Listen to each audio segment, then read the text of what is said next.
మన ఇన్పుట్ పవన్ సిద్ధంగా ఉన్నారు. దీనికి సంబంధించి మాట్లాడడానికి పవన్ ని లైన్ లోకి తీసుకుందాం. పవన్ చెప్పండి. అయితే దీనికి సంబంధించి ఏదైతే సీఎం రేవంత్ రెడ్డి ఆదేశాల మేరకు అయితే హైడ్రా అధికారులు అక్రమంగా నిర్మాణాలు చేపట్టిన భవనాలను కూల్చివేస్తున్నారు. అటు నాగార్జునకు చెందిన ఎన్ కన్వెన్షన్ కూడా ప్రెసెంట్ కూల్చివేస్తున్న పరిస్థితి. దీనికి సంబంధించిన తాజా అప్డేట్స్ చెప్పండి పవన్.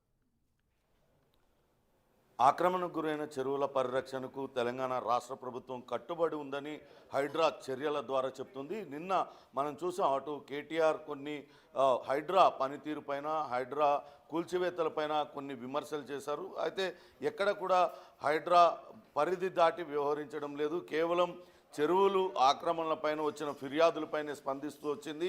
ఇప్పటికే అటు నాగార్జున ఎన్ కన్వెన్షన్కు సంబంధించి దాదాపుగా దశాబ్ద కాలంగా అనేక ఫిర్యాదులు వచ్చాయి. అది చాలా క్రూషియల్ ప్లేస్లో అది ఉంది. చాలా ఖరీదైన ప్రాంతంలో నాగార్జునకు చెందిన ఎన్ కన్వెన్షన్ ఉంది. హైటెక్ సిటీకి కూతవేటు దూరంలో కానమెట్ గ్రామంలో గ్రామ పరిధిలో ఉంది. వాస్తవానికి ఆ చెరువు 2013లో అక్కడ సర్వే నిర్వహించారు. సర్వే నిర్వహించిన సమయంలో చెరువు విస్తీర్ణం 24 కుంటలుగా ఉంది. 29 ఎకరాల 24 కుంటల చెరువు ఉండేది. తమ్మిడికుంట చెరువుతో ఆ చుట్టుపక్కల ఉన్న గ్రామాలన్నిటికీ కూడా మంచినీరు అందించేది. కానీ రాను రాను అటు ఆ చెరువు అంతా కూడా కుచించుకుపోయింది. చుట్టూతా బహుళంతస్తుల భవంతులన్నీ కూడా వెలిసిపోయాయి. రాజకీయ నాయకులతో పాటు వివిధ రకరకాల వ్యక్తులన్నీ కూడా కబ్జాకు పాల్పడ్డారు.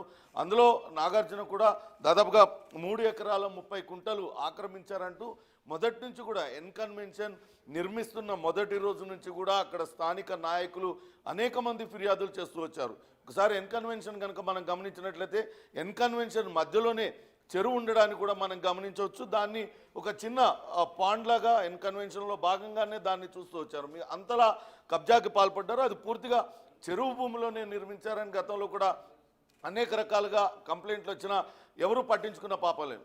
గత ప్రభుత్వ హయాంలో ఒక సందర్భంలో అటు ముఖ్యమంత్రి కేసీఆర్ ఆదేశాలతో కూల్చివేతలకు అటు ఎన్ కన్వెన్షన్ దాకా వెళ్ళారు. ఎన్ కన్వెన్షన్ ప్రహరీ గోడని కూల్చివేశారు. ఆ తర్వాత ఏం జరిగిందో ఏమో మొత్తం అంతా కూడా కామ్గా అయిపోయింది. యథాతథంగా మళ్ళీ ఎన్ కన్వెన్షన్ నడుస్తూనే ఉంది. కానీ ఇప్పుడు కానీ చెరువులను ఆక్రమించి నా కట్టడాలపైన కఠిన చర్యలు తీసుకుంటాం, ఎటువంటి ఫిర్యాదు వచ్చినా సరే వాటిపైన స్పందిస్తామంటూ హైడ్రా చెప్తూ వస్తుంది. దీనికి సంబంధించి అటు ఎన్ కన్వెన్షన్ మీద జనం కోసం అనే సంస్థ ప్రతినిధి ఫిర్యాదు చేశారు. స్థానిక సిపిఐ నాయకులు కూడా అనేక ఫిర్యాదులు చేశారు.